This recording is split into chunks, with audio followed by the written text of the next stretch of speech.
कुछ कदम ऐसे उठाए गए हैं जो आप सुन करके, आप सदस्य के रूप में भी और इस देश का नागरिक होने के कारण आपके दिमाग में यह बात जरूर सवाल उठेगा कि ऐसा कदम क्यों उठाया गया है। सर, 2013 में पहला यह बदलाव हुआ कि इस देश में कोई भी आदमी, कोई भी इंसान, चाहे वो हिंदू हो, मुसलमान हो, सिख हो, ईसाई हो, पारसी हो, बौद्ध हो, जैन हो, वक्फ क्रिएट कर सकता है। सबको मालूम है वक्फ एक मुसलमान का अल्लाह के प्रति अपना एक उसका एक पायस चैरिटेबल रिलीजियस पर्पस के लिए वक्फ क्रिएट किया जाता है, लेकिन उसमें डाइल्यूशन करके 2013 में कोई भी वक्फ क्रिएट कर सकता है। ये प्रावधान सबसे पहले उस समय की यूपीए सरकार ने किया है।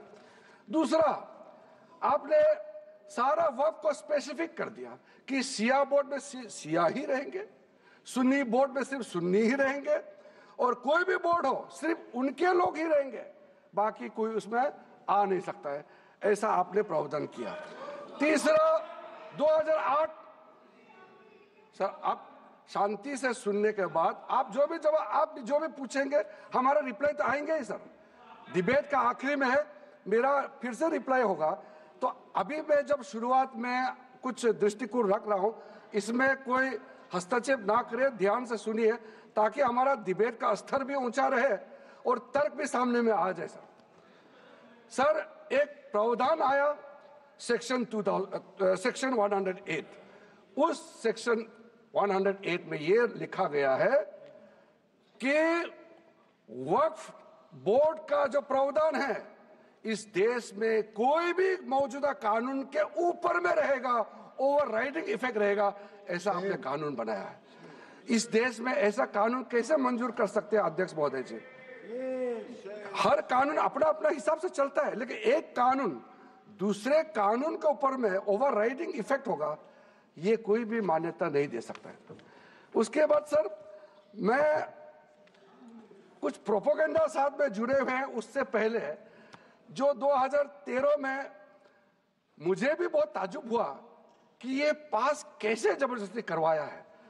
2013 में वक्फ पे यूजर जो आपने प्रावधान डाला, उसके बाद 1970 से एक केस चल रहा था दिल्ली के अंदर में। दिल्ली के अंदर में हमारा सीजीओ कॉम्प्लेक्स है, पार्लियामेंट बिल्डिंग है, कई प्रॉपर्टीज है, और इसको वक्फ बोर्ड, दिल्ली वक्फ बोर्ड ने क्लेम किया कि ये वक्फ प्रॉपर्टीज है।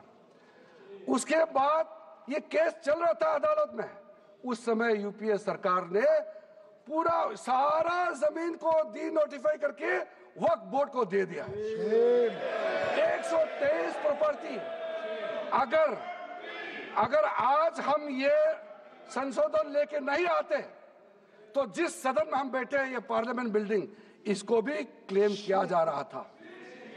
एयरपोर्ट, बसंत विहार, और अगर नरेंद्र मोदी जी का सरकार नहीं आते, अगर यूपीए का सरकार कंटिन्यू रहता, तो क्या क्या बिल्डिंग को डी नोटिफाई किया जाना था। 123 प्रॉपर्टी को तो डी नोटिफाई किया। मैं रिकॉर्ड में कह रहा हूं, अपने मन से कुछ नहीं कह रहा हूं, मैं ऑफिशियल रिकॉर्ड का बात बता रहा हूं। अध्यक्ष महोदय, आप काहे को उछल रहे हो? मैं अपने से थोड़ी बोल रहा हूं, जो हकीकत बात को बता रहा हूं। आप आराम से बैठ के सुनिए।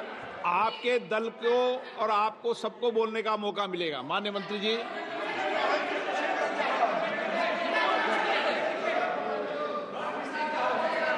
सर, मैं फिर से कह रहा हूं, मैं एक शब्द अपने ओर से नहीं कह रहा हूं। जो घटना है, जो हकीकत है, यही कह रहा हूं।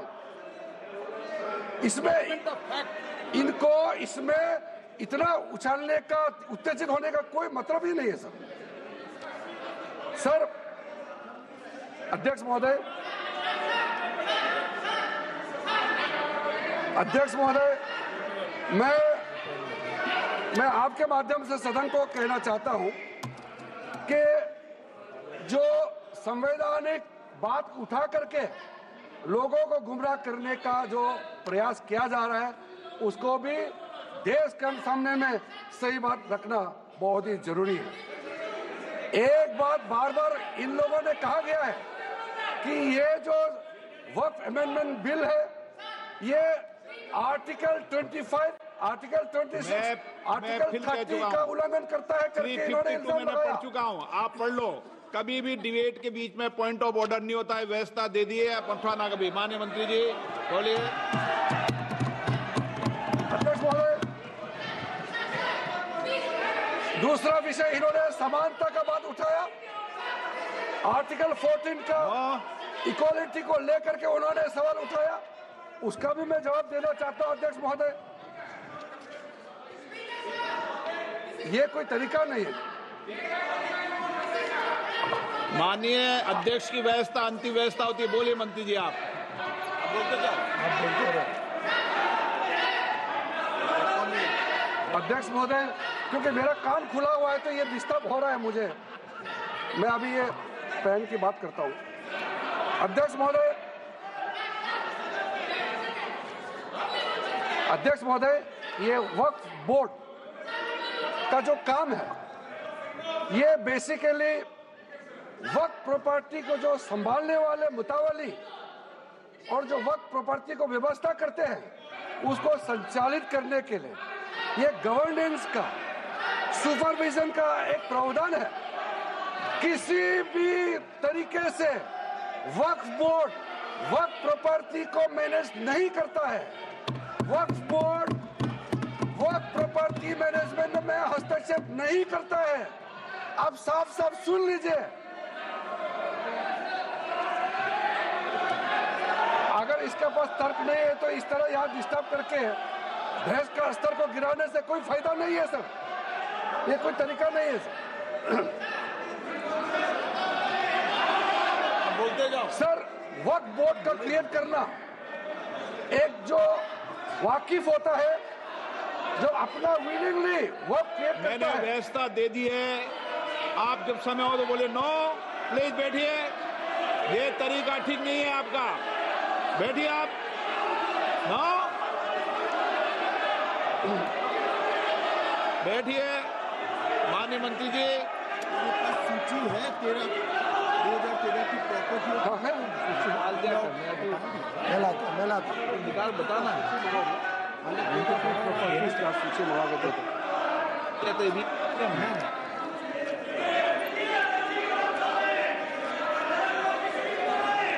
अध्यक्ष महोदय, सबको बोलने का मौका मिलने वाले हैं तो कम से कम बात को शांति से सुनने के बाद आप अपना बात रखिए। ये कोई तरीका नहीं होता है सर।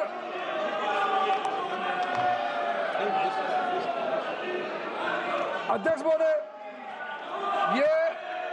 ये जो उन्होंने गुमराह करने का कोशिश किया गया है, ये मैं कुछ केसेस आपको बताना चाहता हूं सर। आप देखिए, आर्टिकल 25(1) क्या कहता है, संविधान का अनुच्छेद article subject to public order, morality and health, and to the other provisions of this part, all the persons are equally entitled to freedom of conscience and the right freely to profess, practice and propagate religion. Sir, government किसी भी धार्मिक व्यवस्था को, किसी भी religious institution, कोई धार्मिक काम में हस्तक्षेप करने नहीं जा रहा है, ना ही वक्फ बोर्ड किसी धार्मिक स्थल का व्यवस्था में कोई भी तरीके से हाथ डालने का प्रावधान है, बिल्कुल नहीं है सर। आप अगर हम कोई नमाज, सर ये क्या झूठ बोल रहे हैं? ये कॉन्स्टिट्यूशन, हम कॉन्स्टिट्यूशन का प्रावधान पढ़ रहे हैं फिर भी झूठ बोल रहे हैं। ये कॉन्स्टिट्यूशन को नहीं मानते हैं सर। किसी मस्जिद का मैनेजमेंट को हम हस्तक्षेप करने का कोई इसमें प्रावधान नहीं लिया जा रहा है। एक मिनट